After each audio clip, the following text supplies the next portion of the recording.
Ômega Web Rádio.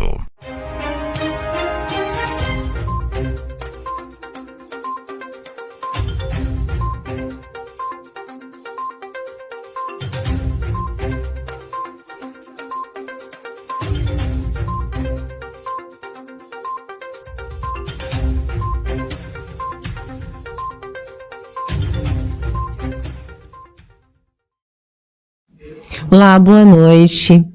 Hoje mais um programa Fatos em Destaque. Bom, eu tenho algumas questões aqui para colocar antes da gente iniciar o programa, não é? Domingo é Dia dos Pais, então quero fazer uma homenagem a todos os pais, aquelas pessoas que são tão importantes na vida da gente, mesmo aqueles pais que são mais ausentes ou aqueles pais que efetivamente não conseguem estar próximo dos filhos por alguma questão, ou de trabalho, ou uma questão jurídica, às vezes até, mas que efetivamente são importantes na vida dos filhos, né? O homem que exerce bem essa função, eu sempre digo isso, tenho meu parabéns, porque ter um pai presente faz toda a diferença na vida de qualquer pessoa. Então, para todos aqueles pais que estão vivos, né, que estão aqui na Terra, ou que já, infelizmente, estão em outro plano, feliz Dia dos Pais para vocês. Outra questão também que eu queria colocar é que a gente está aqui num ano eleitoral, que é extremamente importante. A nossa região tem muitos candidatos e vocês precisam efetivamente saber todas as propostas, ter um pouco mais de cuidado na hora de escolher o seu candidato. Será uma eleição bastante dividida, né? Bastante tumultuada, e até em algumas situações, como a gente já viu, até pode ser uma situação, uma eleição mais violenta, mas o mais importante é que as pessoas tenham comprometimento na hora do voto. Por quê? Porque nós vamos ficar 4 anos ali à mercê dos nossos representantes. Então, cuidado com quem você vai escolher, pesquise, veja bem qual é a vida pregressa desse candidato, né? Para que você possa fazer uma boa escolha e depois não se arrependa. E outra coisa, lembrem em quem vocês votem, para vocês cobrarem depois. Então, deputado estadual é importante, deputado federal é importante, senador é importante. Então, prestem atenção, anotem e depois cobrem desses candidatos, se forem eleitos, uma boa prestação de serviço como agente político. Bom, a gente vai falar hoje exatamente de eleição. Vamos ver aqui com o nosso Chagas, né? Ele está sempre aqui, ele é cientista político da nossa região, é sempre chamado aqui para falar sobre as questões políticas da nossa região e do Brasil do modo geral. E a gente vai fazer um bate-papo para poder ver as perspectivas dessa eleição, né? Que, infelizmente, é uma eleição marcada mesmo por muito conflito, não é mesmo? Um abraço a todos, olá amigos, aos internautas, aos ouvintes. Você já resumiu tudo. A introdução dela foi um resumo, mas o principal, você tocou em 2 aspectos importantes. A questão vai ser uma eleição violenta mesmo, na acepção do termo, e um ponto que você tocou, independentemente de qualquer preferência partidária, ideológica, de matizes políticas, o importante é hoje, mais do que nunca, saber que você vai votar para deputado federal e deputado estadual. Nunca na nossa república, nunca mesmo, não só no pós-redemocratização, mas na nossa república, o legislativo foi tão importante como está sendo hoje. No caso da União, né, do governo federal, sim. O comando hoje do executivo está no legislativo. Isto tende a se estender para os estados e no futuro até para os municípios. Então o legislativo cada vez mais ele ganha força. Então nós temos que saber em quem nós vamos votar para vereador, isso é daqui a 2 anos, quem nós vamos votar agora para deputado estadual, para deputado federal e senador também. Sim, claro, com certeza. É sempre importante a gente ter isso em mente, né? O nosso eleitor, ele ainda parece que ele não entendeu muito como as eleições funcionam, né?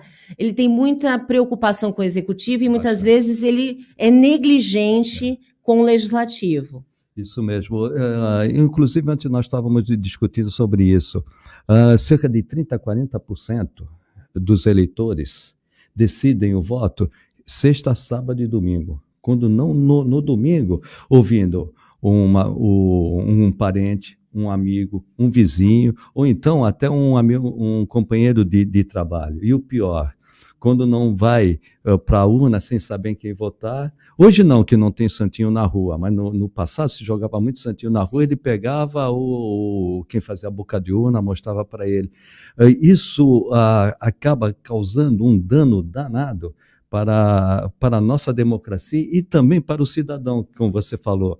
O que o poder público faz? O poder público faz é dar prestação de serviço. E quando a pessoa não valoriza o voto do legislativo, está contribuindo para que a gente... Contribuindo não, ao contrário, não está contribuindo. Está desprezando a sua possibilidade de exigir mais do poder público, de exigir uma melhor prestação de serviço. Mas quem presta o serviço é o executivo. Mas se você pressionar o legislativo para que ele pressione o chefe do poder executivo, o presidente, o governador do estado e prefeito, ele vai se movimentar. Se você não tem um representante, que você se lembra, que você falou, que você se lembre em quem votou para cobrar esse representante do povo, para ele cobrar o executivo, fica muito mais fácil para aqueles que estão eleitos defender os seus interesses e não o interesse do cidadão. E como eu disse, mais do que nunca hoje, nós precisamos prestar atenção em quem nós vamos votar, para deputado estadual e para deputado federal. Hoje o legislativo tem uma presença muito grande. E no outro ponto, que hoje tem uma presença muito grande, justamente até por falta de estar um vazio, por falta de ocupar um espaço político, o judiciário também. Que a gente não vota para o judiciário, sim, que é a sua área, mas o judiciário está ocupando um espaço vazio que o executivo está deixando. Como muitas vezes o legislativo também deixa esse espaço, quem acaba entrando nesse espaço? É aquele que não é eleito, mas tem um papel fundamental numa democracia, numa república, que é o judiciário. Essa questão da propaganda eleitoral, né, nós estamos há 60 dias praticamente, menos até, né, das eleições. 50 e pouco, parece. Né? E assim, a gente não vê ainda as pessoas definidas, as pessoas fazendo uma propaganda política. Eu acho que esse período antigamente era muito longo, né?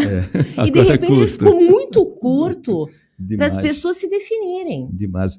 O que eu vejo, a legislação está muito restritiva. Até brinco muito, nós não vamos para uma festa democrática, nós vamos para um funeral. São tantas as restrições da legislação eleitoral que você até impede que o candidato se mostre as suas propostas e apareça também para o eleitor. Isso aí é muito devido à legislação.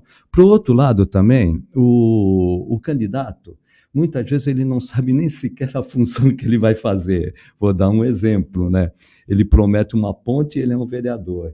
Ele promete um hospital, ele é um deputado estadual. E assim por diante. Isso também afasta. E na maioria das vezes, o nosso conceito de cidadania não está plenamente desenvolvido. Mas eu também não culpo o eleitor. O cidadão que levanta às 5 horas da manhã, pega um trem, pega um metrô, depois pega o ônibus para chegar no trabalho, depois sai, ainda vai estudar, chega em casa, tem filho, tá? Ele só vai se preocupar com a eleição 15 dias antes. Isso eu estou falando para o legislativo. E para o executivo, principalmente nessa eleição para o executivo, a eleição já está dada. Sim. São dois populistas. Sim. Um populista de direita, um populista de esquerda. Que são muito além de populistas, eles são muito conhecidos. Um é o ex-presidente e o outro é o atual presidente. Então a eleição já está dada, são esses dois. Uhum. Se você pegar as pesquisas, principalmente as 4 principais pesquisas, e você fazer uma consolidação, você vai ver. Tem praticamente 40% de voto espontâneo para um e 40% de voto espontâneo para o outro. Então ele praticamente se definiu e ele não olha o outro lado. Ele não olha que ele tem que votar no Legislativo, ele tem que votar para deputado estadual, ele tem que votar para deputado federal, e o senador, então, nem se fala. Sim. Senador é ali na reta de chegada, e o senador também é importante, para ser o representante. E outro ponto que você falou, não basta votar, tem que ter cidadania. Porque se a gente tivesse cidadania, os abusos que são cometidos hoje no Legislativo, eles não ocorreriam se nós tivéssemos um acompanhamento e a gente cobrasse. A gente não cobra. Só para concluir esse raciocínio, 3 meses depois, a maioria não sabe quem votou para o Legislativo. Sim. Então, sim. Você dá uma liberdade dele defender os seus interesses e não o interesse da coletividade. E essa questão, eu também acho que nós estamos definidos quanto à presidência, né? A candidatura para a presidência parece que não tem terceira via. Não tem terceira via, né? Mas eu acho que vai chegar uma hora que a gente vai precisar de uma terceira via. Já precisa, né? Já precisa. Aí o que eu vejo, ponto, são 2 populistas. E o populismo não é no Brasil, não. Sim, o populismo é um fenômeno mundial. Um fenômeno mundial. O populismo está posto. E o Brasil, como todo país emergente ou desenvolvido, está nessa situação. Por que também que a terceira via eu vejo que não vingou? A par disso, ponto. Ela não conseguiu pontos a mais nas pesquisas. Ela não conseguiu ser mais competitiva. Eu vejo que ela cometeu um erro estratégico. Nem isso, nem aquilo. Não apresentou nada. Nem é nada. Eu não sou nem o da direita, eu não sou nem da esquerda. O que tu é? Não, eu sou contra os 2. Qual é a tua proposta? Agora que está surgindo uma candidata, mas não dá mais tempo. E dentro do próprio partido... Ela não tem nem apoio. Nem apoio, não tem base para levar. Sim. Eu entendo, mesmo que surgisse uma terceira via, não ganharia, mas pressionaria. Sim. E eu digo, essa eleição está definida entre os 2. Quem vai ganhar é outra conversa. Sim. Mas está definida entre os 2. Ou é um ou é outra. Parte porque são populistas conhecidos, eles se comunicam muito bem. Até recentemente me falaram, o candidato da direita não se comunica bem. Para o público dele, ele se comunica muito 30% bem. Sim. É uma estratégia. Ele se comunica muito bem para o público. Sem dúvida nenhuma. Tanto que ele é resiliente, ele não cai. Está sempre com os seus 30%. Então ele se comunica, ele fala com o povo dele e vai levar para o segundo turno. Aí a conversa muda. E o outro populista, de esquerda, centro-esquerda, prefiro chamar de centro-esquerda, ele naturalmente, ele movimenta massas. Sim. Era difícil aparecer uma terceira via. Essa terceira via, principalmente por ser mulher, se ela vem trabalhando e tivesse apoio, ela seria mais competitiva. Não ganharia, mas seria mais competitiva. Agora, respondendo em síntese, mais cedo ou mais tarde nós vamos ter a terceira via. Não tem como.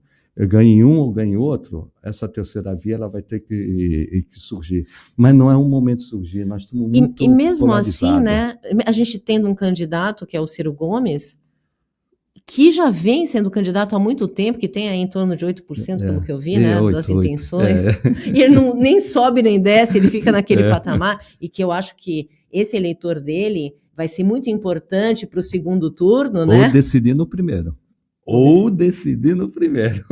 Então, porque na verdade é o que vai fazer a diferença, né? Vai fazer a diferença. Mas ele também não consegue emplacar como uma terceira via, não consegue ter apoio, não consegue estar ali, né, diante de uma eventual opção. Então, o que a gente vê hoje, pelo menos no meu perfil, é uma candidatura para a presidência completamente da velha guarda, numa política muito antiga e que se impõe e que ela não consegue ser quebrada. Mas eles parecem o novo.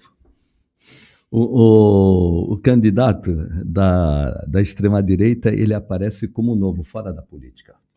Até hoje, depois de 4 anos, ele é fora da política.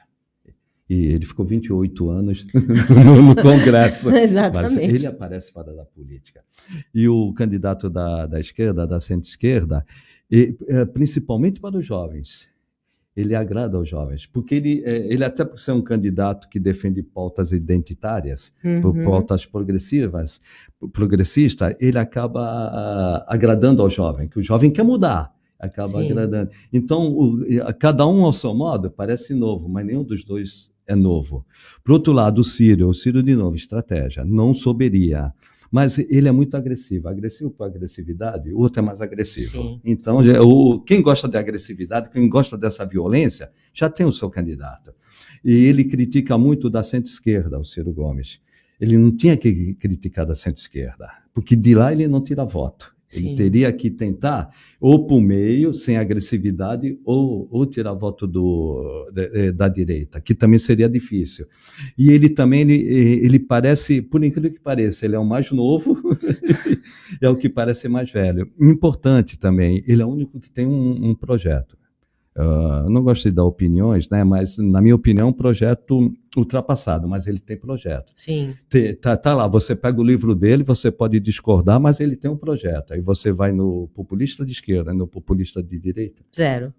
Não tem projeto. Eles não têm projeto, não têm proposta. Nada. Assim, é isso que eu acho tão complicado no nosso país hoje, porque a gente tem essa dualidade que está colocada e, na verdade, as pessoas votam em um ou em outro porque odeiam o adversário, né? Isso vai decidir a eleição. Sim. É o anti. Sim. E é por isso que essa dualidade está aí e que, na minha opinião, é muito ruim, porque ninguém ganha. Ninguém ganha. Né? Eles não têm nenhum projeto. Como eu dou aula de ciência política, eu falo para os meus alunos, vejam os projetos. Eles olham para mim e falam, qual o projeto, professor? Pô, eu não tenho o que dizer, porque eles não têm projeto. Mas eles se alimentam, né? Sim. Vamos dar os nomes. Para o Bolsonaro, o candidato ideal é o Lula. Para o Lula, o candidato ideal é o Bolsonaro. Eles se querem. E lá na frente vamos ver quem vai levar. O problema é que com essa polarização eleitoral, né? Eu não vejo uma polarização política, porque eu não vejo uma polarização política. Um é de extrema-direita, outro é de centro-esquerda. Sim. Mas se polarizado eleitoralmente. Vamos supor que um ou outro vença por 52-48, que pode ocorrer. Na minha avaliação, 52-48, para um lado ou para o outro. Vai estar o Brasil dividido. Sim, mais uma vez. E os dois sem propostas, e aí para uma área que eu milito bem, de finanças públicas. O Brasil, em termos de finanças públicas, tem uma verdadeira bomba fiscal. E nenhum e nem outro tem projeto para resolver isto. E, além disso, vai ter uma oposição raivosa de um lado e uma oposição raivosa do outro. Qual seria a solução? Um meio. Esse meio não apareceu. Sim. Eu acredito que na próxima eleição, aí nós já passamos por tudo, né? Sim. Acredito que se começar a trabalhar, vamos dizer, o Ciro acho que não tem viabilidade no futuro, mas a Tebet, o candidato do Novo, que é excelente, excelente cientista político, não estou dizendo que ele será um bom governante, tem nada a ver. Eu ser um intelectual e posso ser um péssimo governante. Exatamente. Né? Eu acho que é uma questão muito mais de gestão. Gestão, e saber escolher. E saber escolher. Escolher. Saber delegar. Eu trabalhei já com chefes de executivos que eles sabiam escolher. Eles colocavam uma opinião e outra opinião, as duas divergentes, e ele escolhia. Isso é saber política. Exatamente, é saber política, é saber a gestão. Mas eu acredito que depois de nós passarmos por isso, que ainda nós vamos viver, seja quem ganhe, nós vamos pegar um país com essa bomba fiscal. O que é a bomba fiscal? Você tem muita despesa, mas não tem receita. Vão ter uma inflação alta, uma taxa de juros alta, uma economia derrubada, que passa de 0,5%, eu estou falando em 23. E você vai ter um conflito muito grande de quem perdeu, agora vai para cima. Ainda mais depois dessas medidas eleitoreiras que passaram por aí, todo esse débito fiscal vai ser cobrado em 2023. Então nós vamos ter um ano muito difícil, na minha opinião, em 2023. E tem um ponto... Porque o mundo também está em crise, né? O mundo. Quanto a isso é certo. Ganhe quem ganhar, nós vamos ter um problema externo. Sim. Ao contrário dos outros anos, nós vamos ter um problema externo grave. A invasão da Rússia na Ucrânia vai gerar uma recessão por questão de energia na Europa. Isso está dado. Nos Estados Unidos, apesar do pleno emprego, E precisa desacelerar a economia, porque a inflação lá está batendo nos 9%. Vão jogar uma taxa de juros de 4%. Vai derrubar a economia. Derrubou a economia dos Estados Unidos, derrubou o mundo todo. Sim. Aí vamos para a nossa questão interna. Aí nós vamos chegar na questão interna, tudo isso que eu já falei. Inflação, PIB baixo, passa de 0,5%, queda de receita, aumento de despesas e essa briga política. Então, nós vamos ter um momento muito delicado. Seja um ou outro, vai entrar com uma nova perspectiva, mas em 6 meses ele está detonado. Mesmo que ele faça tudo certo, ele estará detonado, porque ele não vai conseguir dar resposta. E essa que é a minha preocupação. Logo em 2023, ele vai ter de bonança uns 6 meses, não mais do que isso, e não vai dar resposta, porque nós vamos ter um mundo em crise e um Brasil devido à bomba fiscal. Aí volta ao início que você falou, né? O início do programa seu foi perfeito. A gente tem que ver o legislativo. Sim. O grande mal, o maior legado negativo, a herança maldita. Vamos dizer os nomes. O Lula sempre disse que teve uma herança maldita. Não teve uma herança maldita. Não estou nem discutindo o governo dele, se foi bom, foi ruim, e se foi bom, foi por isso. Aqui não é isso. Ele não pegou uma herança maldita. E nem um cenário externo não, complicado. Foi fundamental para ele. Sim. Se ele souber aproveitar, mérito dele. Agora vai pegar uma herança maldita. Sim. Um vai pegar dele mesmo, o outro vai pegar definitivamente uma herança maldita. Agora, qual é a pior herança maldita que eu vejo? É o que você falou, a questão do Congresso. Hoje o Centrão, ele tem o executivo, ele é o executivo. Sim. Por que ele é o executivo? Ele tem o orçamento na mão, principalmente o orçamento secreto. Ele tem todo o orçamento. O atual presidente, ele para se manter no poder, porque aí ele viu que a economia não andava, politicamente ele estava só restrito ao seu eleitorado, ele teve que ceder para o Centrão. O que ele cedeu para o Centrão? Ele cedeu o orçamento, todo o orçamento. E pior do que ceder todo o orçamento secreto. Esse ano foram 16 bilhões, ano que vem 19 bilhões. Vamos dizer que não seja o Arthur Lira, será o Arthur Lira, mas vamos dizer que não seja o Arthur Lira. Quem sentar ali não vai abrir mão do orçamento secreto. Eu não vou abrir mão de 19 bilhões. Sim. Que eu faço a despesa que eu quiser, do jeito que eu quiser, sem prestar conta para ninguém. Qual é o princípio do orçamento? Você faz a despesa com toda a transparência e acompanhamento de onde sai o dinheiro, para onde vai e depois presta conta. O orçamento secreto não tem isso. Sim. Eu passo direto para a prefeitura e a prefeitura faz do jeito que quiser e eu não tenho controle. O que eu faço uma ponte que vai do nada ao lugar nenhum, quando eu deveria fazer saneamento básico. Sim. Eles não vão abrir mão disso, seja quem for. Então, o novo presidente, se for o Bolsonaro, é um novo presidente, é um novo governo, ele vai ter que negociar. E ninguém vai abrir mão. Se for o Lula não consegue colocar o Bivar tirando o Lira. O Bivar não vai abrir mão E o Centrão, com todo esse dinheiro do orçamento que ele tem, orçamento secreto, ele vai crescer. O progressista vai crescer, o PL vai crescer, o Republicanos vai crescer. Então, todo esse Centrão vai crescer. Então, eles vão ter mais força ainda e não vão abrir. Quando o orçamento é o fundamental para você fazer a gestão do país, de tudo. Tudo se define no orçamento. O orçamento não está no executivo, está no legislativo. E eles não vão abrir mão. Essa é a minha maior preocupação. Hoje o país não dá para administrar, porque o executivo não executa. Quem executa é o legislativo. Na verdade, eu sempre falo isso, o Brasil não tem política de Estado. Não tem, de jeito nenhum. Então, assim, como é que a gente vai querer que o país caminhe sem política de Estado? É zero. As pessoas podem me perguntar, mas o que é política de Estado? É uma política que se impõe independente de quem está no poder, e ela tem que ser continuada. Então, as pessoas precisam entender isso. Na verdade, assim, quando eu analiso algumas coisas, eu sempre digo que eu acho que o presidencialismo é um tipo de uma forma de governo falida. Né? Eu mudei de opinião.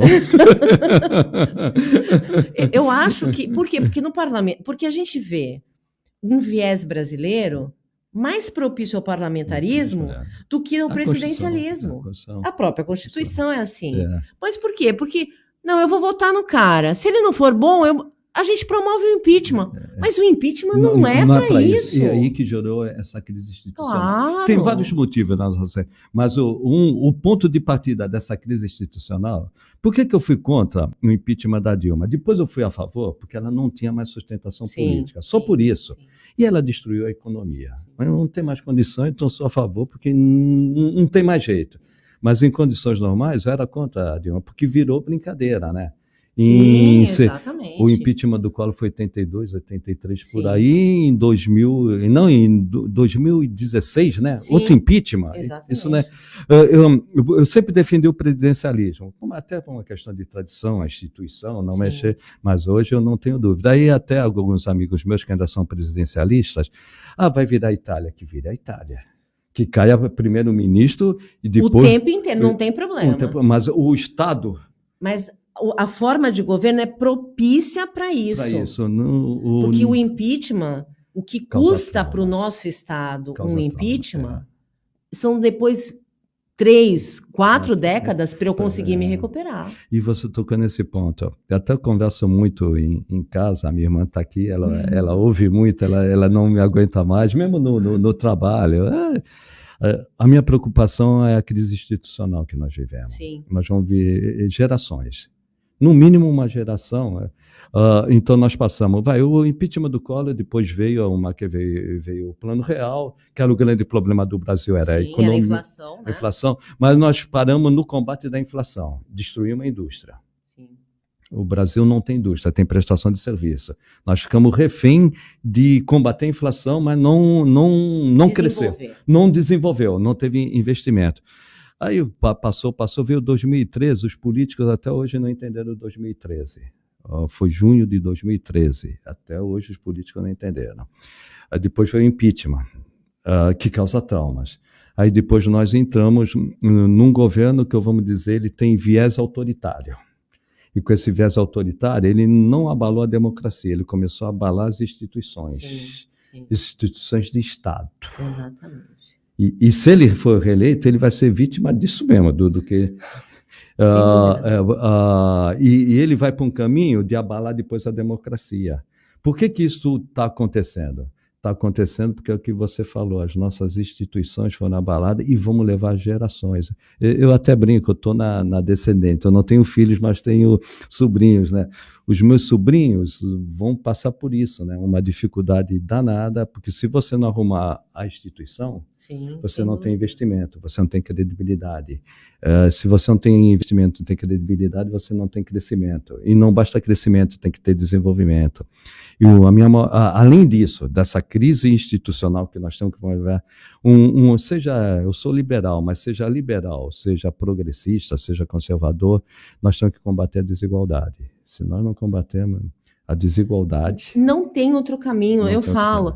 As pessoas, às vezes, o Bolsonaro, quando o Trump estava no poder, falou, não, a gente vai ser indicado para a OCDE, porque... Eu falei, gente, enquanto a gente não tiver o mínimo de desenvolvimento humano aqui, esquece a OCDE, porque nós não vamos ser país membro, a gente é país convidado, e olhe lá, e nós ainda estamos numa posição que só somos país convidado porque...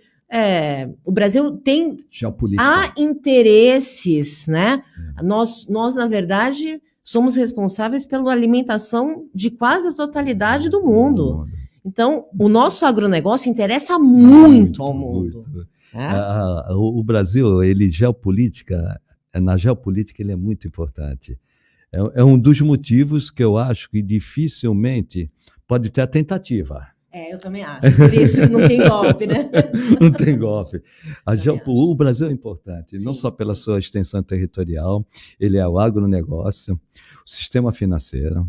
O sistema financeiro tem um peso danado e tem a Amazônia. A Amazônia não é o pulmão do mundo, não é isso. Sim. Mas é a estabilidade ambiental do mundo. E interessa, né? Os gringos gostam demais do que a riqueza da Amazônia tem. O brasileiro, vamos dizer, uma parte do empresário brasileiro, ele acha que pode devastar que nem bandeirante, né? Sim. Vamos devastar tudo, mas não, a nossa riqueza está na Amazônia sustentável. Exatamente. Ela é muito rica, mas muito rica. E o mundo se preocupa com isso. Sim, se preocupa porque dali pode sair não, vai sair o futuro do mundo. Então, o mundo não quer a devastação da Amazônia, quer a exploração da Amazônia sustentável, pela riqueza que tem muita, eles têm interesse econômico ali. Tem muito mineral, tem muita água potável. Muita água potável. O preço da água, cada vez mais água vai ser importante claro, no mundo.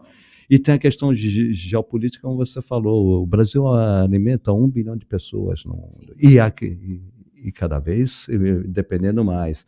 Com essa recessão que nós vamos ter, que vai ter com certeza recessão na Europa e recessão nos Estados Unidos, mais do que nunca vão ficar dependentes desse agronegócio que é eficiente. Extremamente. Porque também não depende de política de Estado, né? Eles conseguiram se desenvolver sem a dependência da política de Estado, porque senão não seria isso. Não seria.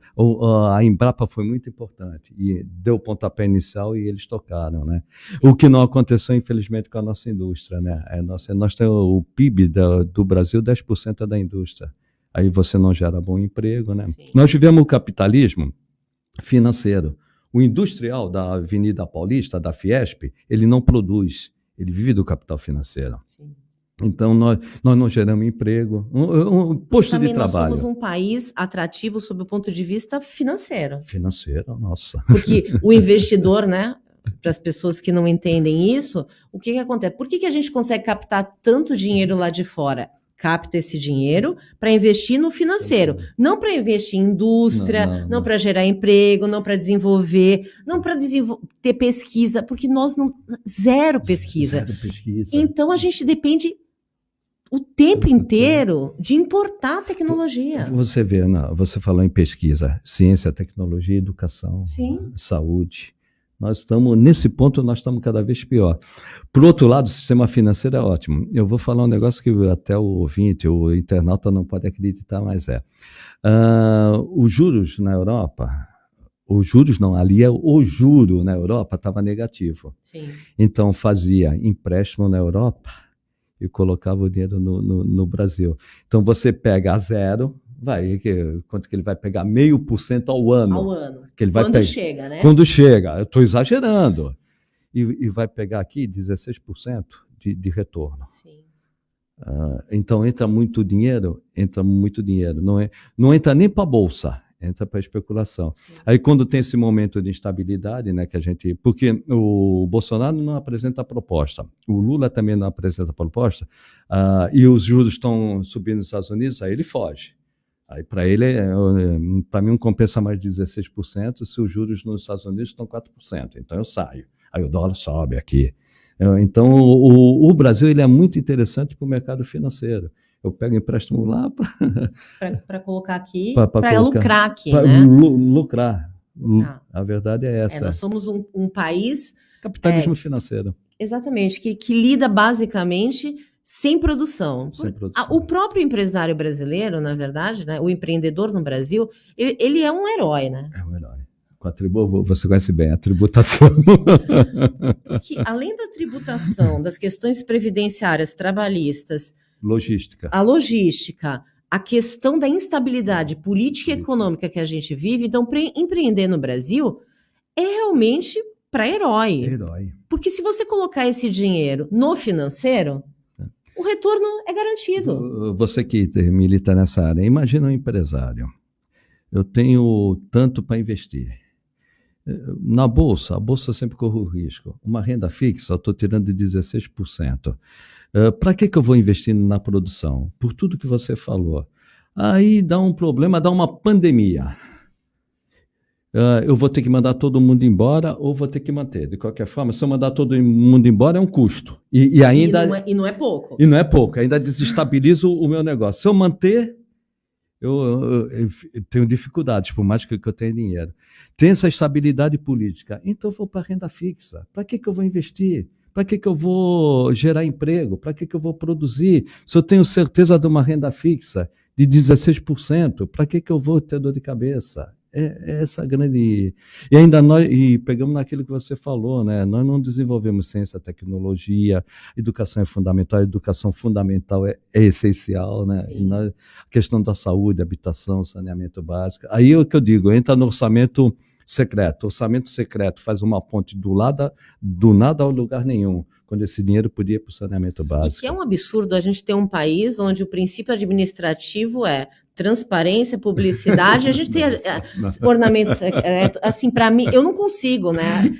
Até porque eu sou ligada à área jurídica, eu não consigo conceber, né? A gente estudou, principalmente o direito administrativo, que eu acho que precisa mudar muito, tem que modernizar. Mas já evoluiu, né? Já, mas precisa ainda, né? Existem alguns gargalos no direito administrativo que são complicados. Por exemplo, outro dia eu estava conversando com um candidato aqui, que ele tinha sido prefeito, ele falou, pois é, mesmo que eu tenha o preço, por exemplo, de uma fralda na farmácia X, eu tenho que abrir licitação. Aí a licitação custa 4X e ninguém entende. Pois é, porque esse gargalo a gente tem que resolver de alguma maneira. Aí a tua área, imagina, hoje no Brasil eu tenho 2 leis de licitação, uma que está acabando e outra que está começando. Só que a que está começando é tudo novo e difícil para você entender. Então eu continuo com a antiga. Aí, quando passarem os 2 anos de vacância, ninguém se adaptou à nova. Então dá mais 2 anos. Exatamente. E a nossa lei de licitação, essa que está aí, ela é totalmente fora já Ela foi para 93, aquele caso, né, da corrupção, do orçamento dos anões, né? Ela foi feita para aquele momento, né? Sim. Nós estamos de 93, nós estamos com ela até hoje, ela está superada. Que você falou também, e as amarras do direito administrativo, né? E aquilo que tem que ver, né? Transparência, né? Princípio da impessoalidade e da transparência. Exatamente, quer dizer, nada disso funciona, né? Nada disso. Eu acho que o Brasil é um país de um fenômeno que eu não me conformo. As pessoas aqui ainda têm a imaginação de que lei não pega, mas lei não é para pegar, é para cumprir. Para cumprir. Não pegou, você vê, né? O orçamento secreto é uma prova aqui. Exatamente. Mas aí o que eu vejo, nós regredimos. Eu sou do poder público, né? O controle do Tribunal de Contas era muito grande. O Tribunal de Contas, além de ser um controle muito grande, hoje ele tem tudo em tempo real. Se você faz um empenho aqui, o empenho é aquilo que você compromete os recursos orçamentários do Estado. Você tem um Ministério Público muito atuante. Então, nós tínhamos evoluído. E era muita exigência da transparência, 2 leis de transparência, os portais. Nós regredimos nesses últimos 3 anos, onde que o orçamento virou secreto, né? Vamos dizer, tomar vacina também virou 100 anos, né, de secreto, e muitas coisas, tudo secreto, 100 anos de sigilo, né? 100 anos de sigilo. Então, nós temos evoluído na publicidade e na transparência, sim, mas nós regredimos. É que eu digo, o Estado, né? Nós misturamos o governo com o Estado. Sim. Isso foi. É o que as pessoas não conseguem entender, né? Eu sei que é difícil, porque não é fácil quem não lida com isso entender que governo é uma coisa e Estado é outra. São coisas totalmente dissociadas. Por quê? Porque o governo, ele é dinâmico, ele muda. Mas o Estado tem que ter uma política fixada e concreta, sustentável. E é o que a gente não tem, a gente não vê. E eu não vejo uma perspectiva, pelo menos a curto e médio prazo, para que isso consiga ter uma engrenagem melhor. E além do mais, né, a gente vê, eu vi esse final de semana o candidato Bolsonaro com a sua esposa num culto, e eu respeito toda e qualquer religião. Agora, demonizar a política... O Estado é laico. Assim, o Estado é laico e a igreja se dissociou do Estado, faz séculos, né? Então, assim, voltar uma política dessa é uma coisa tão inconcebível. Por interesse eleitoral, né? Simplesmente isso. Exatamente. Nós estamos misturando. Esse é outro problema. Além do patrimonialismo, né? Patrimonialismo é misturar o privado com o público, sim, né? Sim. Além disso, nós estamos misturando e regredimos no patrimonialismo também. Nós estamos misturando o Estado laico com religião. Sim, sim. Política com religião. Sim, sim. Política está servindo aí. E isso também tem consequências futuras muito gravíssimas. Não se pode misturar. Hoje você vê um segmento religioso, Ele está fazendo política eleitoral, ele não está fazendo política pública, está fazendo política. Nós vamos ter consequência disso. Agora, o maior problema é o que você tocou, né? As instituições. As nossas instituições foram seriamente abaladas. Em nenhum país, sem um Estado que tenha as instituições funcionando, quando eu falo, eu não estou preocupado com a democracia hoje, estou preocupado com as instituições republicanas. Estas foram... Quando as pessoas... Eu vejo muito, né? Algumas questões ligadas à questão do golpe, se vai ter golpe, se a gente vai ter uma democracia ou não. Eu faço para a pessoa ter um pensamento retroativo. Por que o Brasil chegou a ter um golpe militar? Porque ele foi apoiado pelos Estados Unidos. Isso é de extrema importância. Se os Estados Unidos não tivessem apoiado o Brasil, nós não teríamos tido um golpe militar aqui dentro. Tinha toda a esquadra americana aqui, se tivesse reação. Exatamente. Então, eu costumo dizer, né, nas minhas aulas, que assim, não há revolução, qualquer que seja o golpe ou mudança, se a elite... interna e internacional não apoiar. E a área que eu sou, né, a mídia. Se a imprensa não tiver...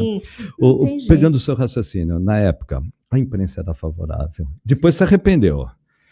Realmente, na economia estava ruim. Os Estados Unidos queriam, tanto é que eles impuseram o regime ditatorial em toda a América do Sul, né? A classe média era favorável. Exatamente. E a elite era favorável.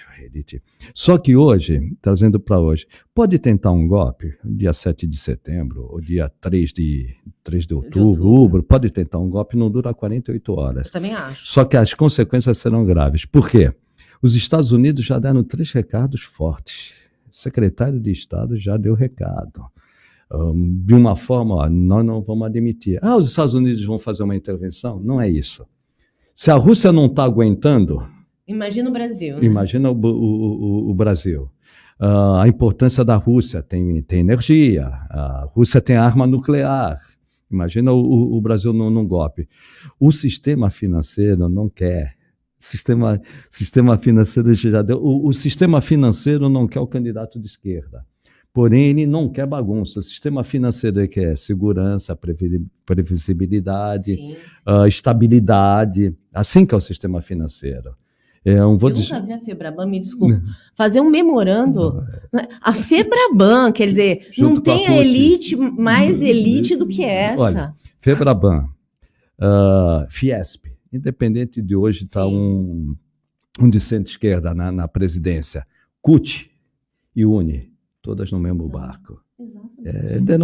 A Febraban não quer. A Febraban ela quer juros altos ou juros baixos, mas com taxas altas. Sim. Ela não quer, não balança o barco. Exatamente. Eu não quero de centro-esquerda, mas não balança mais do que já está balançado. Eles foram obrigados.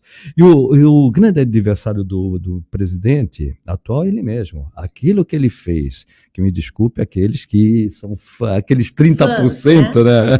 Tem 30%. A gente não está discutindo aqui ideologia, a gente está discutindo fato. E contra fato não tem argumento. Fato. Ele juntou 70 embaixadores para falar mal do próprio país. Aí, é difícil, né? É difícil. Aí a Febraban, que não quer o de centro-esquerda, fala... Chega, né? Chega. Eu costumo dizer que na vida e na política não é diferente, e quem falou isso, inclusive, foi o Roberto Jefferson, que há um limite que a gente não pode ultrapassar. Não pode ultrapassar. E o Bolsonaro, infelizmente, ultrapassou algumas vezes já esse limite. Ultrapassou. Né? Quando ele atinge, quando ele tenta atingir as instituições, principalmente o Poder Judiciário, do jeito que ele faz, é um tiro no pé dele. Um tiro no pé. Ele coloca, até por uma defesa própria, as instituições contra o que você falou, né? O Tribunal Superior Eleitoral é uma instituição de Estado.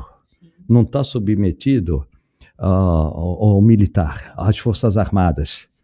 Não tem competência para isso. Quando ele coloca o ministro da Defesa para atacar o tribunal, e o ministro da Defesa ele tinha que entender que o Exército, as Forças Armadas são de Estado, não são de governo. O TSE é de Estado, não é de governo. Sim.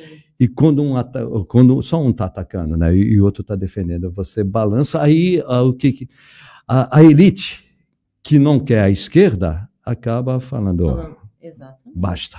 Sim. Porque nós queremos um país estável. A minha preocupação hoje seria o Bolsonaro ser reeleito, que é fato também, não estou dando opinião, ser reeleito e ele começar a abalar definitivamente as instituições republicanas para implantar um regime autoritário do tipo do Orbán na Hungria. Sim. Eu também acho difícil.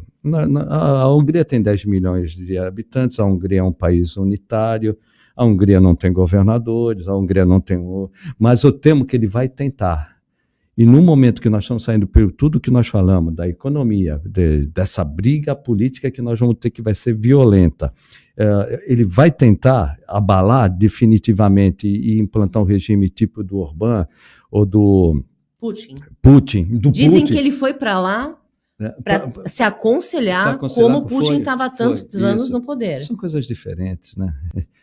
E uma pessoa que claramente é do outro lado, né? O Putin é um autoritário, mas do lado do liberal, né? Na essência. Na essência. Ele é um extremista, né? É uma pessoa que tem algumas práticas que realmente, assim, eu não tenho nada contra o presidente, e como presidente eleito, eu tenho o dever de respeitá-lo, mas eu posso não concordar com as atitudes dele. E quando ele não concordar, ele misturou o Estado com o governo, né? Sim. Aí que hoje eu mudei de ideia, né? O parlamentarismo você separa. Né? Exatamente. Fica muito clara essa separação. Claro. E hoje você não distingue o que é Estado e o que é governo. Não existe essa distinção. Não. Ela, nem na prática, nem na teoria não existe. Não. Aí você mistura. Um dos motivos que eu mudei de ideia. Não, nós vamos ter que separar para defender as instituições. Sim. Cai o primeiro-ministro, cai todo mês. Não tem problema. Mas o Estado está funcionando. Né? Nós teríamos uma burocracia estável. Sim. Você daria a política, o ministro dá a política, mas quem executa é o servidor de carreira. Sim. Acabar com esses cargos de comissão que você coloca, ou seja sindicalista na época do Lula, ou seja militar agora, né? Então tem que acabar com isso. Mas do jeito que nós estamos, acho que nós vamos ter que aprender. Sim. Nós vamos passar uma geração e quem sabe a próxima geração fala, está na hora de mudar a terceira via. Até porque o Lula na próxima eleição, ele não tem condições, eu acho que por idade, de governar. Não tem. Isso inclusive foi uma das conversas que ele teve com o Alckmin, né? Você vem, o Alckmin não vai trazer voto. Sim. O Alckmin seria a estabilidade no governo. Até pode ser que o Alckmin seja o ministro da Economia, se, por hipótese, vencer o Lula. E o Lula, depois, se o PT deixar, que eu não acredito que deixe, seria o sucessor do Alckmin. Né? O Lula, na realidade, ele vem para tentar resgatar aquilo que ele perdeu. Né? Se vai conseguir, é outra coisa. Vamos ver da composição do governo. Tanto é que o PT... sabe que muita gente do PT não vai fazer parte desse governo, né? Ele vai ter que ser um governo de conserto, né? Um governo de transição, de conserto, onde ele faz a transição, tentando melhorar na medida do possível, se ele conseguir governar, porque eu digo vai ser violento, para depois vir, aí sim, no próximo mandato, ou Alckmin, essa terceira via, ou mesmo um de direita, pode vir um de direita, mas um de direita que respeite as instituições. Sim, que tenha projetos, que pense no país, né? E não... E, assim, existe uma outra questão com relação ao Bolsonaro e ao país, que eu acho que as próprias Forças Armadas, a elite da Força Armada, ela não se identifica com o Bolsonaro. Tá rachado. Então, esse golpe fica muito difícil justamente por todas essas questões, porque tem gente que fala para mim, não, mas o exército, o baixo clero, eu falei, mas o baixo clero não manda. E não consegue implementar um golpe. Pior seria assim, também não se sustenta as polícias militares. Sim. Pode dar uma bagunça, mas eu digo, não se sustenta e abala o Brasil, né? O capital sairia, o capital estrangeiro, Sim. que está muito aqui, sairia rapidinho. O dólar dispararia, a bolsa despencaria, nós ficaríamos isolados. Sim. Não daria para negar o agronegócio, que o mundo depende do agronegócio. Mas muitas coisas no Brasil seriam fechadas, não teria financiamento. Simplesmente o Brasil não aguenta o que a Rússia está aguentando. Fechar o SWIFT. O SWIFT é o Sistema Internacional de Compensação e Pagamento de todas as transações. Sim. O agronegócio está vendendo, mas o sistema financeiro está fechado. Sim. Ele não consegue receber e nem consegue pagar internacionalmente. Ponto. Fecha 2 dias. Não é a Rússia. Aqui o Brasil não é a Rússia. E eu volto àquilo. O Brasil ele tem uma importância geopolítica tamanha que os Estados Unidos não vão deixar que o maior país da América Latina, até maior do que o México, que é vizinho deles, entre numa aventura. Eu também acho. Eu também acho. Até pela nossa posição do ponto de vista de economia mundial. Economia mundial. É muito complicado você deixar um país ser governado por uma pessoa que tem uma instabilidade, a gente sabe, a gente vê pelas próprias entrevistas, né? Alguém que começa a falar aquilo que foi escrito, de repente ele não consegue, aí ele tem os repentes dele. E assim, às vezes eu fico pensando que eu dizia isso para os meus alunos, né? O sonho do atual presidente é que tivesse um poder moderador. Que fosse o exército, o 142. Porque ele tentou, inclusive, ele puxou o nome moderado, né? E as pessoas que agora, não têm... O que me impressiona é a tua área, é um desabafo, né? O que me impressiona, eu tive um professor de direito tributário que eu simplesmente era apaixonado. De direito tributário foi o meu grande mestre. Ele defendeu o artigo 142 como um poder moderador. E me assusta. Um jurista que escreveu livros de constitucional.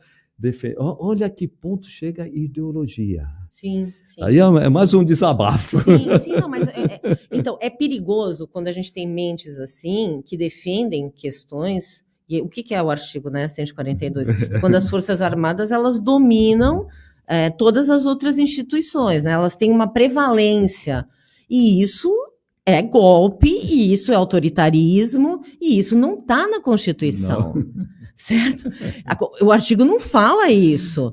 Na verdade, o presidente das Forças Armadas é o presidente da República, é o presidente da República. Mas ele é apenas um gestor dessa, que atuam e precisam atuar de forma autônoma, porque o Brasil não é um país bélico. Não. A gente não tem tradição nenhuma. Não é a Colômbia. Certo? Então, assim, ninguém vai pegar em arma, ninguém vai pra rua lutar. Nem sabe. Exatamente. E nós não temos nem poderio bélico para nada. Nem para Venezuela. Porque o último 7 de setembro, com aquele desfile, eu vou dizer, é uma vergonha que alguém ache que aquilo... Porque o nosso exército, a nossa marinha, a nossa aeronáutica está sucateada também.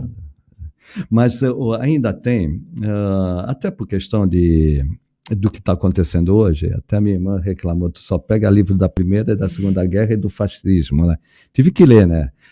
Fascismo, né? Nazismo, fascismo então, meu Deus do céu, é a origem de tudo, óbvio, da serpente. Aí vi, né, que a Primeira Guerra, a Segunda Guerra é consequência da Primeira. E fui entrar muito nisso. Aí fui ler os livros contando a história dos militares no mundo e no Brasil.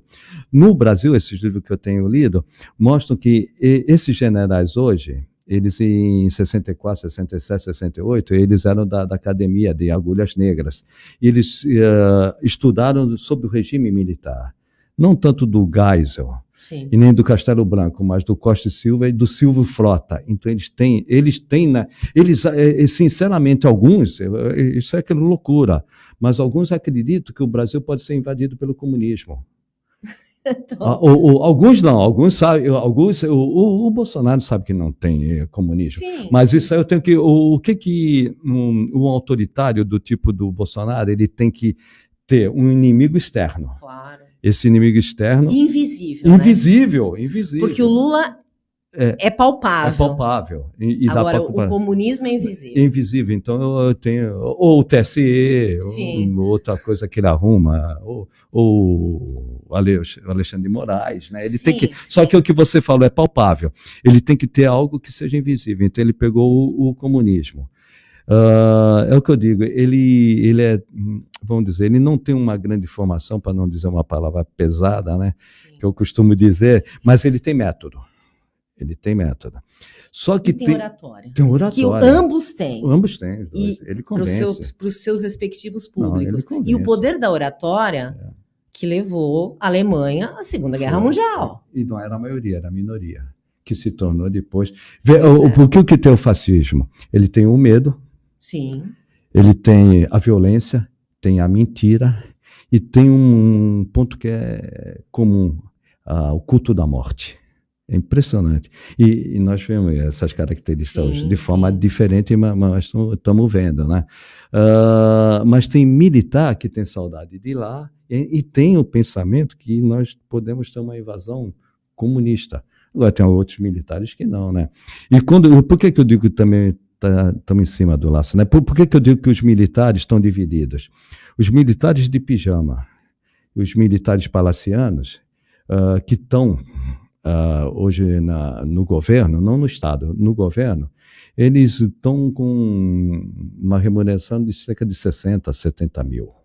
Agora, quem está fora e não quis entrar, este está preocupado com a imagem da instituição de Estado. De Estado, que então, não, exatamente. E esses que estão fora, que os mais novos, né? E alguns até que vieram da AMAN, daquela época, eles estão preocupados porque eles sabem que não se sustenta. E quando veio o secretário dos Estados Unidos aqui conversar com os militares, aqueles que têm consciência entenderam, né? Não dura 48 horas. Eles entendem isso. Sim. Só que é difícil você convencer um homem desesperado. Né? Exatamente. É bem difícil, né? Eu costumo dizer que a gente vive numa política de sempre salvador da pátria. Então, esse populismo, ele é muito... O mito. E assim, o mito, né, de um lado, o salvador da pátria do outro. Mas é bem né? isso. Então, a gente vive nessa... Ninguém vai... Não é assim, não tem um condão, uma varinha mágica que vai tirar o país do que nós vivemos hoje, simplesmente pelo fato de ter uma ideologia X ou Y sem ter proposta política efetiva, política de Estado, uma implementação maciça na nossa educação. Sem educação, não vamos mudar nada. Infelizmente, nós tivemos a pandemia que atrasou o Brasil. A garotada que está na escola, no ensino fundamental, não aprendeu o presente. Sim. Está abalada para o futuro e esqueceu o passado. Isso é real. Sim. Eu mexo muito com pesquisas, né? As crianças tiveram 2 anos. Nós vamos viver a geração pós-pandemia. A geração pandemia, não pós-pandemia, a geração pandemia. Extremamente preocupante. Porque essas crianças não vão ter como desenvolver. Sem educação, esquece. Sim. E assim, o que eu percebo é que o jovem, né? Eu lido muito com o jovem, ele é muito desalentado. E a pandemia piorou isso consideravelmente. A perspectiva de futuro deles é tão ruim que eles falam assim, eu acho que eu não vou viver tudo isso. Eu falo, meu Deus! Você usou a palavra certa. Pode? Desalentado. Ele é desalentado. E tem uma estrutura psicológica muito frágil. Muito frágil, então... Até às vezes não, de casa, né? Sim. Mas eu acho que a pandemia agravou muito isso. Porque as pessoas ficaram em regime de isolamento, né, confinadas em casa. Elas não estavam acostumadas a viver, né, em casa com as suas diferenças. Aumentou a violência, violência doméstica. Sempre houve no Brasil. Aliás, e nisso o Brasil tem que evoluir muito, né? Cuidar das minorias. A mulher é a maioria, mas ela continua sendo muito vulnerável. Muito vulnerável. Vulnerável. São os vulneráveis que precisam ser cuidados, né? Sofrendo muito. As crianças. Que são muito abusadas, as mulheres, os negros, os índios. Gente, nós somos formados, e quem estava aqui eram eles, eu costumo dizer isso, né? As pessoas não têm um pingo de respeito pelos... Os índios são os verdadeiros donos dessa terra. Ah, mas Raquel nada. O branco veio, invadiu, tomou com posse a fórceps na morte e eles não têm direito a nada. Continua aquela cultura que nós estudamos na época do regime militar, que o índio não gosta de trabalhar. Pelo amor de Deus. Não, o vice-presidente falou isso. Certo? Então, assim, não tem cabimento uma situação dessa. A gente precisa, por isso que eu falo, né, que a educação é importante. Porque precisa ter senso crítico do que se diz, do que é verdade, do que se filtra e do que precisa melhorar. Sem isso, não vamos ter um desenvolvimento intelectual saudável. Não. Infelizmente, até pelas condições econômicas e sociais, o brasileiro não desenvolveu o conceito de cidadania, né? Esse é o grande problema. Sim. É o que nós falamos no início do programa, né? Hoje não, mas no passado a gente jogava um monte de santinho, o eleitor ia lá, pegava o santinho, ou o sujeito na boca de urna, o boqueiro, né? Dava, ele voltava. Olha o estrago que as consequências de hoje, né? Exatamente. Nós ainda não... porque a pessoa ainda não... Muita gente não entende que o voto dela é a arma dela. É uma arma branca que não vai atingir ninguém, não tem violência, mas ela é extremamente poderosa. E só muda o país pela política. Só, não tem outro jeito. Porque o nosso país é governado por partidos políticos. Você só pode ser candidato com um partido político. Sim. E um estrago grande que foi feito, né? Antipolítica, né? Sim, essa imagem do político muito corrupto, destruída. Né? Eu via muito, estou na política há 42 anos. Todo político é corrupto, todo político é corrupto. Então nós criminalizamos a política, então vamos mudar. Aí nós ficamos mais refém das raposas, né? Sim. Porque o novo entrou lá despreparado, entrou pelas redes sociais.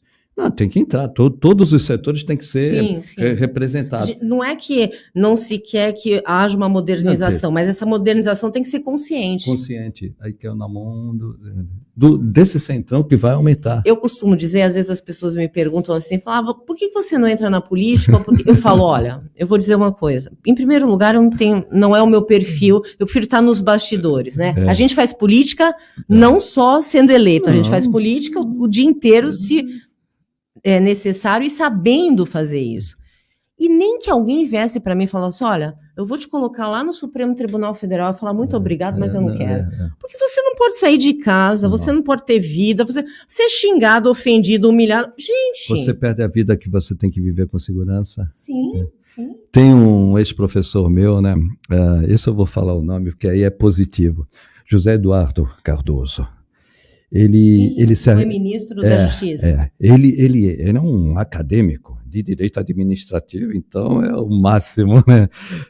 Conhece o conceito. Sim. Ele foi ser ministro, não digo que ele se arrependeu, né? Mas ele voltou a fazer política acadêmica e de bastidores. Ele continua sendo, ele é um animal político, mas ele não precisa estar eleito. Ele foi deputado, ele foi ministro, fez aquela defesa, tudo, da Dilma. Ele continua político. E ele nunca falou isso, mas a gente sente, né? Eu devia ter continuado na política. Onde eu estava, fazendo política. Fazendo política, só que exatamente como eu falo, né? Do outro lado. Do outro lado. Porque essa exposição, eu falo, hoje no Brasil, essa exposição, ela não vale a exposição. Não porque vale. Você não poder, e mesmo que você tenha boa intenção, por causa da ideologia, as pessoas vão te julgar apenas pela sua posição política. Você é de esquerda, de direita. Exatamente, né? E hoje nós não somos adversários, né? Nós somos inimigos. Sim. Você é xingado. Eu fui durante muito tempo jornalista de automobilismo. E agora com as redes sociais, a gente acaba falando do passado, né? E eu postei numa rede social um comentário. Nossa, fui agredido. Eu não respondi. Mas você vê a que ponto nós chegamos. Sim. Um comentário de um esporte que não interfere na vida de ninguém. E foi extremamente... Imagina, se no esporte é uma agressão dela, hoje nas redes sociais as famílias... Elas se rompem, né? Rompem porque um é A, o outro é B. Nós tiramos inimigos. E isso não vai resolver. Por isso eu digo, vai ter que ter um conserto nisso aí. Sim. Eu acho que essa recuperação de que é uma ciência política, ela não é eu falo, a gente pode discutir política dia e noite sem parar, porque a política é dinâmica, ela tem padrão, ela tem Estado, ela tem lei, ela está imposta pela Constituição, então você pode ter todas as opiniões sobre política. Agora, ideologia é como religião, cada um tem a sua, e tem que ser respeitada. Então não é porque eu gosto do candidato A e você do B que eu sou sua inimiga. Não. É apenas uma diferença política. E que as pessoas, parece que, eu não sei, depois que aconteceu, que nós tivemos aí o problema com o Lula, que foi preso, e que depois foi solto, e que aí entra o Bolsonaro com toda essa dinâmica de tem que matar, tem que se armar, bandido bom é bandido morto. Assim, essas coisas, elas se misturaram, e aí a política do ódio... É a política do ódio que está levando o Brasil a uma situação difícil. Você vê, teve aquele caso foi o Rio Grande do Sul, né? Sim. Foi no Rio Grande do Sul, né? Do guarda municipal que foi morto, né? Sim. Só porque ele está fazendo. Teve recentemente, nós tivemos 3 homicídios nessa semana no trânsito. No trânsito, um motorista bateu no outro. Saiu do carro, atirou e matou na estrada, só porque um carro bateu no outro. Nós estamos nos armando, mas isso é a política do ódio. Sim. A política do ódio é extrema, porque a gente não dialoga. Bom, a gente viu, infelizmente, a morte do lutador de jiu-jitsu. Também, né? é. Por um policial completamente despreparado, que já não devia estar na instituição, porque ele já tinha uma vida pregressa com uma condenação. Câmara de gás que fizeram, então foi no Nordeste, né? Foi no carro da polícia, filmado. Então nós estamos provocando o ódio, quando a gente tem que provocar o diálogo. Por isso eu digo, dificilmente nesses próximos 4 anos, seja lá quem for, vai conseguir juntar esses caquinhos. Nós estamos quebrados. Nós entramos num conflito desnecessário e provocado, né? Sim, e aí também, eu não culpo só esse, não. Começou lá atrás. Nós contra eles, o Sul contra o Sudeste, o pobre contra o rico. Aquilo esses fomentos, né? De eu sou contra porque eu sou pobre, né? Ou eu sou a favor porque eu sou rico, então se eu sou rico, você é culpado porque você é pobre, eu sou culpado porque eu sou rico. Não tem culpa, não tem nada, tem circunstâncias no mundo todo. Você querer ser contra a realidade. LGBTQIA+, veio para ficar. Sim. Veio. Concorda ou não concorda? Veio para ficar. Aí você vai na Avenida Paulista e agride. Por quê? Porque foi provocado. E você dá arma para ele. Arma mesmo, arma de fogo. Sim. Você está provocando um conflito social que, se não tiver uma parada, o Brasil vai cada vez piorar em vez de melhorar. E nós devíamos estar discutindo políticas públicas. Sim. Nós estamos discutindo se a urna é isso, se a urna é aquilo, né? É terrível. Questões, é o que eu digo, que a gente viveu na pandemia, né? E falo que todo presidente deveria pensar o que a história vai dizer dele, né? Agora, eu já ouvi uma fala do presidente Bolsonaro dizendo que ele não está nem aí porque a história vai falar dele. Eu ia falar isso. Ele não tá nem aí. Mas a história é implacável. E vou dizer outra coisa. E a sua geração vai sofrer. E vou dizer outra coisa. Essa geração jovem vai cobrar de nós. Porque nós não nos posicionamos. Porque na Alemanha, pós-guerra, a geração pós-guerra cobra até hoje. Os nossos filhos, nossos netos. Sim. Vocês não viram isso? Exatamente. Vocês não tomaram uma posição? Exatamente. Vão cobrar. E vai cobrar dos governantes. Sim. A futura geração. o Bolsonaro pode ter morrido, mas os seus filhos vão pagar um preço muito alto, porque a sociedade vai cobrar. Vai cobrar.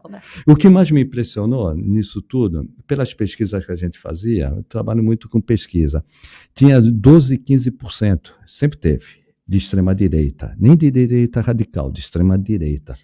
E o que eu vejo hoje, nós temos 30% resiliente que defende esse tipo de política. Isso me surpreendeu. Eu entendia que ia ficar restrito a 15%, vai aumentando, presidente chega a 20%, mas nós temos tranquilamente 30% que são essa extrema-direita, a direita radical e o anti-PT, né? Sim. O anti-PT. Agora, muito culpa disso teve o PT. Sem dúvida. O PT dividiu o país.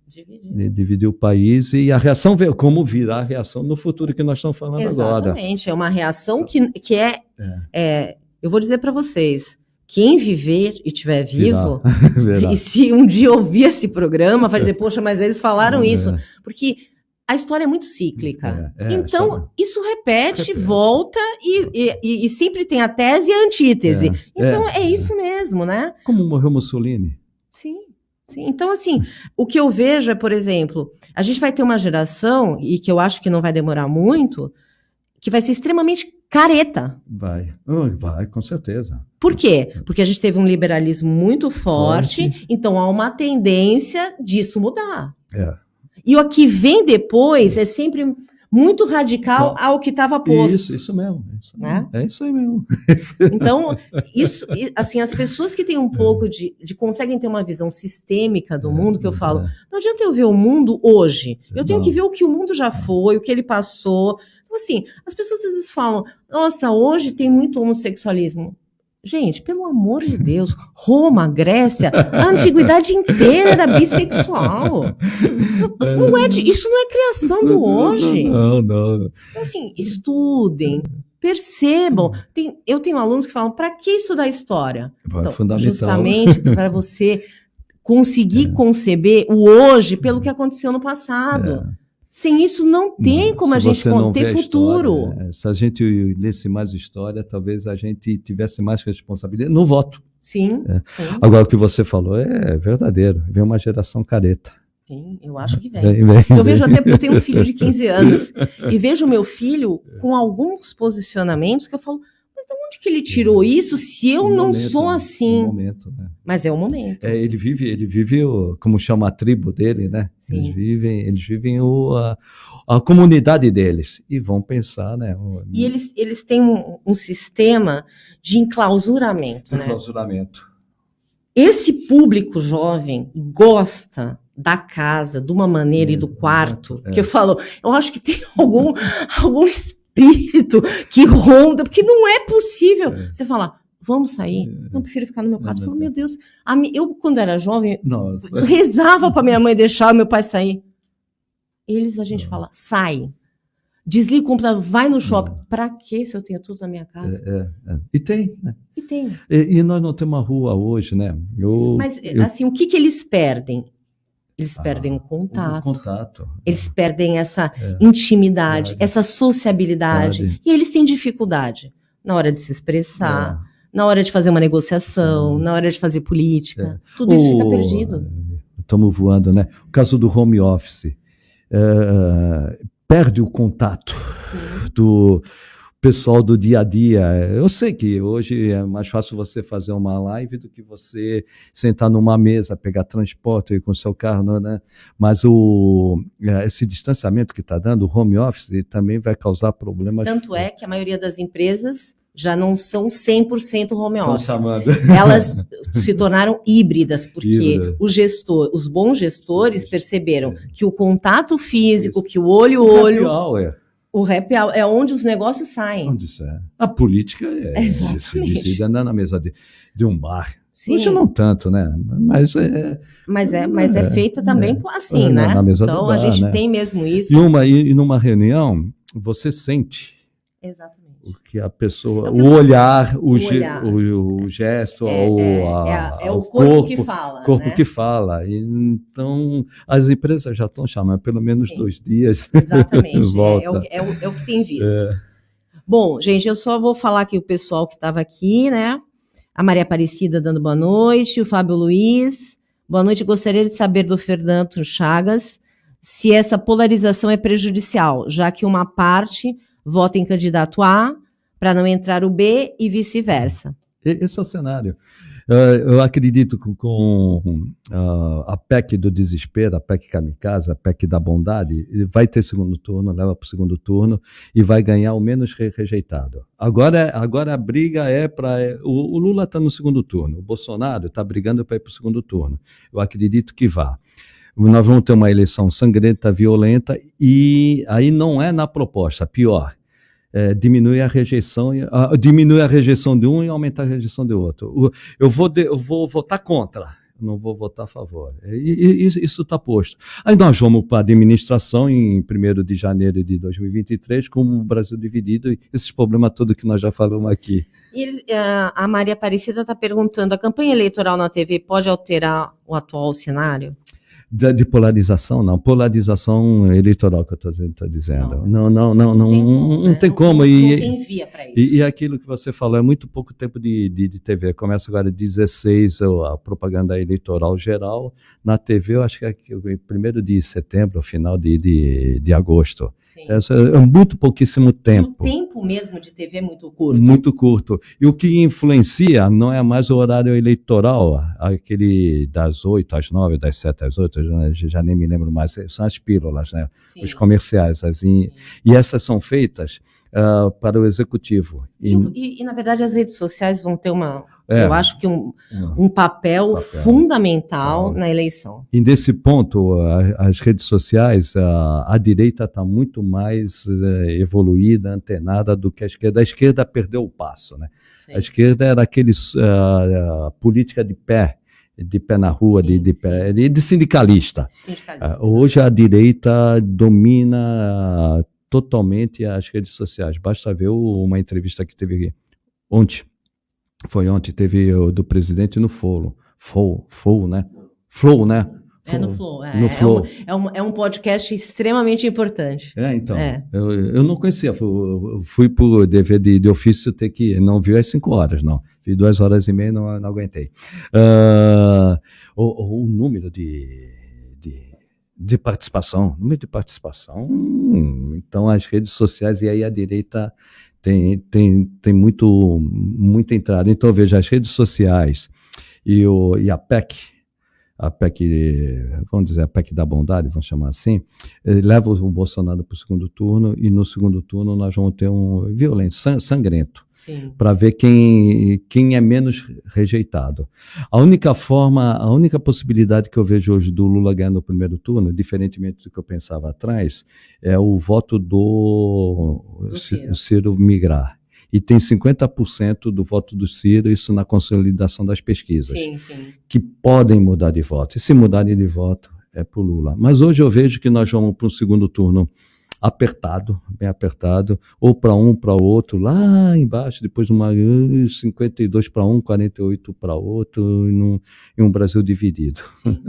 É importante a gente destacar algumas coisas também do legislativo. O que a gente vê, e isso desde a redemocratização, é o centro sendo dominante no poder legislativo, de uma forma disfarçada. Disfarçada. Certo? E, na verdade, quem domina o Estado hoje é esse centro. Quem dá as diretrizes do Estado hoje é esse centro. Eu vou mais longe, o centrão mesmo. É o centrão, exatamente. O centrão. Esse centrão que vai crescer. E que está, ora com os liberais, ora com os conservadores. Se o Lula ganhar, ou se a Tebet ganhar, o Ciro ganhar, o Lira está com ele.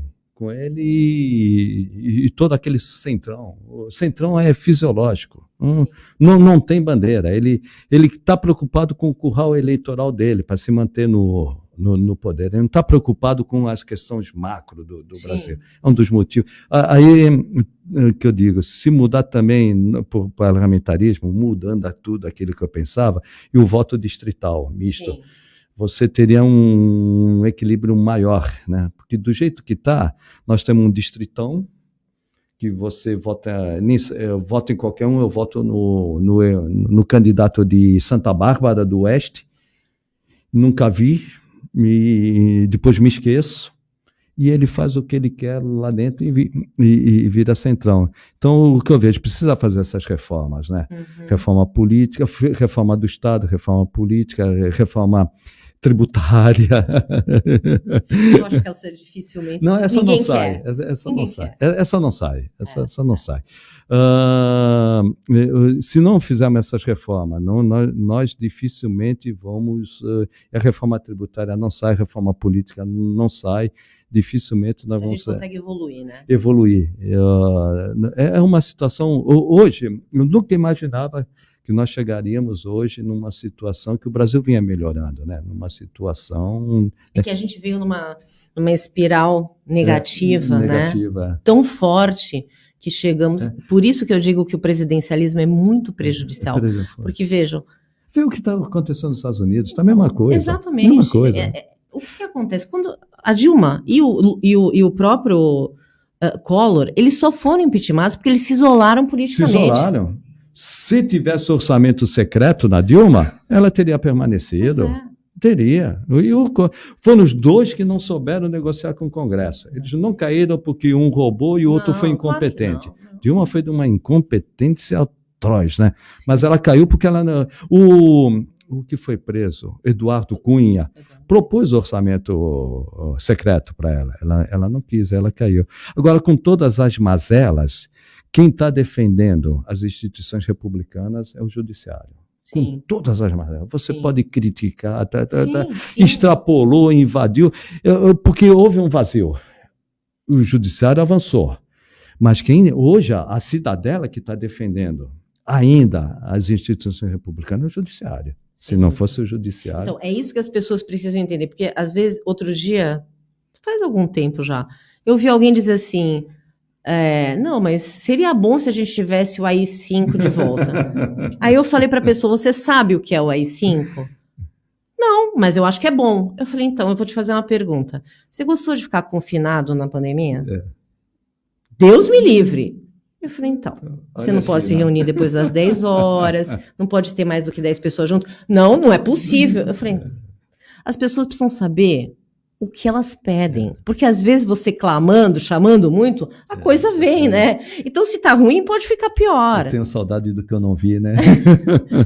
Eu falo, né? A gente precisa ter um pouco mais de divulgação. Eu acho que as escolas, em especial, por isso que eu falo da educação, se a gente tivesse os jovens...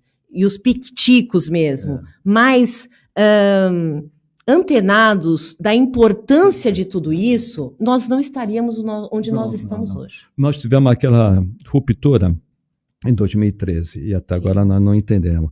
Mas isso também da juventude, das pessoas não estarem bem informadas, ocupa um pouco a minha área, a mídia, né? A imprensa, ela falhou e falhou muito. E hoje ela está dividida. Você tem uma emissora hoje, nosso operador de som aqui deve saber. Nós temos uma emissora que foi tradicional no jornalismo isento, hoje ela é ideológica, por uma questão que é financeira, apenas financeira. Ela descobriu que as redes sociais dariam muito dinheiro se ela defendesse aquela base. Sim. E essa emissora que eu via, né, que ela informava, hoje... ela é tendenciosa. É difícil a gente ter um jornalismo 100% não isento. Tem. É impossível. Não tem. No capitalismo, vocês tem. Podem esquecer. Mas eu acho que a gente pode ter uma mídia mais comprometida com a nossa sociedade. Isso que falta, a nossa mídia. Os bolsominions criticam a Globo. A Globo passou todo esse tempo falando do governo federal. Não falou Jair Bolsonaro. O Jornal Nacional não falava em Jair Bolsonaro, o governo federal. Então, ela não era tão contra assim. Sim. Então, é o que você falou. Vai até porque uma emissora de televisão ela tem interesses comerciais e tem a sua ideologia. Claro. E ela não queria que o Paulo Guedes caísse. Como o mercado financeiro não quer que o Paulo Guedes, mesmo hoje o Paulo Guedes sendo uma assombração do que ele disse que seria, o mercado financeiro quer o Paulo Guedes ainda. Deixa o Paulo Guedes aí. Porque entre todos os ruins, o mais equilibrado, por pior que seja, ainda é ele, né? Porque ele veio numa política, e isso a gente não pode negar. É como a pessoa falar, mas eu não sabia que ele faria isso. Me perdoe. Não, ele disse que faria. Me perdoe. Qualquer um que ganhe, a gente sabe exatamente o que vai fazer, porque eles não existe essa coisa de que não tem uma identificação certa. Não, e o Bolsonaro foi transparente. Né? Exatamente. Transparente. A vida inteira. Então, quem votou e vota no Bolsonaro sabe exatamente o que ele é. Não, ele não engana. Ele fala. Disso ninguém pode condenar o Jair Bolsonaro. Ele é um homem autêntico, transparente. Sempre disse a que veio. Então, as pessoas que votam nele, que gostam dele, não podem depois dizer eu não sabia. Né? Porque essa história também do que eu não sabia é uma história que também não cola. Né? Todo mundo sabe. Né? Então não adianta dizer aqui, não tem nenhum amador na política para dizer que não sabia. Não. Na política não tem, só tem raposa. Não tem amador. Né? Então, a gente vê muito isso. E o amador, ele é logo. Ele não se sustenta um minuto na política. Não. Tanto é que, principalmente na Assembleia Legislativa, é difícil a reeleição. Muito difícil, porque Sim. A Assembleia Legislativa já vive escondida. E se ele não for, vamos dizer, um profissional, vai na acepção da palavra. Ele não se reelege. É o que você falou. Na política, você tem os limites, mas você tem que saber atuar. Coisa que a Dilma e o Collor não souberam. Exatamente. E outra, ninguém se sustenta sem colisão política num presidencialismo. Não. Então não adianta dizer eu sou isento, eu não vou me ligar a ninguém. Vai se ligar sim, porque senão não consegue. Aliás, o Bolsonaro, ele foi para o Centrão porque ele corria um risco de ser impeachmentado. Ia para o impeachment. Ele sentou com o Lira e deu orçamento para o Lira. Coisa que a Dilma não fez. E o Collor ele era completamente... O Collor tinha sérios problemas, né? O Collor... E assim, a gente vê também eu critico muito o eleitor às vezes, mas a gente vê uma evolução da eleição do Collor para a eleição de hoje. Eu lembro que quando o Collor saiu candidato, as mulheres votavam no Collor e no Caiado. Do Caiado. Porque ele era um homem bonito. Não, isso aí já... Isso não existe mais. Isso não tem mais espaço no nosso país. Não tem, não. Não, nós evoluímos muito. Tivemos uma regressão como o mundo inteiro teve. Sim. E essa aqui é uma crítica do Brasil. Não. Se você for nos Estados Unidos, o populismo lá é igualzinho ao nosso, talvez até mais radical. Muito mais, eu acho. Porque são dois partidos e na questão religiosa eles estão passando pelo nosso... E a agressão Tanto é que dizem que o maior medo... de um eventual ataque é interno. Interno. Não é mais externo. Não, eles não têm mais esse inimigo externo. Não, eles estão... Hoje não teria o 11 de setembro, de jeito nenhum. O problema está ali. E um radicalismo, acho que é pior do que o nosso. Eu também acho. Até porque as minorias, né, como por exemplo o racismo lá, é estrutural. Ele não é institucional como o nosso.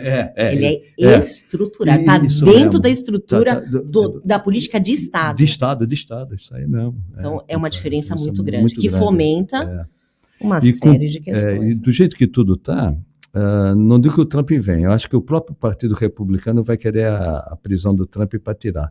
Mas vem um radical se não vier um extrema-direita, vem um radical de direita republicano, porque eu acho que o Biden não se sustenta. Eu também acho. Bom, a nossa conversa está boa, mas nós já passamos bastante aqui do tempo. Eu quero dizer que é sempre um prazer lhe receber aqui, né? A gente poder discutir com uma pessoa que entende como a política funciona, como é que a ciência tem que se colocar, que, na verdade, essa troca de discussão, da gente falar sobre política brasileira, é extremamente importante, saudável, deveria acontecer em todos os meios de comunicação, as pessoas deveriam perceber isso. Por quê? Porque é assim que a gente constrói a democracia. É assim que se sustenta uma democracia, né? Então, é até assim um apelo que eu faço para as pessoas que estão na mídia. Vamos fomentar mais boas discussões políticas, do que é política, para que as pessoas também consigam entender. Esse encolhimento na hora de se falar de política, só prejudica o desenvolvimento do Brasil, né? Então, o papo realmente foi muito bom, lhe agradeço, né, todas as explanações, as pessoas que estão ouvindo, que vão nos ouvir, porque depois vira um podcast também, então fica nas principais plataformas. E muito obrigado Marcelo, obrigado Chagas, e até o próximo programa Fatos em Destaque.